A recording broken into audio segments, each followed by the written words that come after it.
yung fake na ganito, nakaka-fake din pati sa referee, no? Minsan natatawagan talaga nila. Pagka-fake natin ng ganyan, minsan, gumalaw na pala siya. Hindi nyo napansin, napahap na pala kayo ng maliit. So, coach, traveling po ba yung ganito? Pag nag-fake ka, tapos tumaas yung isa mong paa, no? So, mga ka-bowlers, no? Hindi yung traveling, no? Minsan kasi, yung fake na yun, mga ka-bowlers, or yung fake na ganito, nakaka-fake din pati sa referee, no? Minsan natatawagan talaga nila. Bakit? Kasi there's no such thing as perfect referee. Mahirap naman kasi siya talaga itawag kasi mukhang traveling siya talaga, no? Lalo na pagka in-game.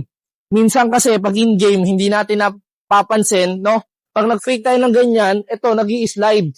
Pag nag-i-slide to, traveling talaga, no? So, ayun yung hindi napapansin ng ilang players, no? Minsan kasi rin, na nagkakaroon din ng lapses yung referee. Pagka-fake, no, hindi naman traveling. Ito, naka-tiptoe lang.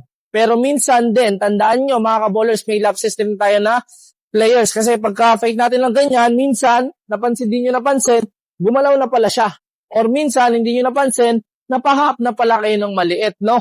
So, hindi traveling idol yung fake, tapos isang pa yung nakataas, no? So, pero kasi minsan, traveling din. Minsan din may lapses yung referee. Minsan may lapses ka rin as a player. Lagi nyo tatandaan yan. Pero sa question mo na, yung fake ba na ganito ay traveling? Hindi. As long as yung feet mo na nasa ilalim ay nakastay lang or hindi gumagalaw or hindi nagkaroon ng jump. No? So, yun, idol, no? So, ayun yung payo ko sa'yo, hindi yung traveling. Pero tandaan nyo, you have to make a good execution, no?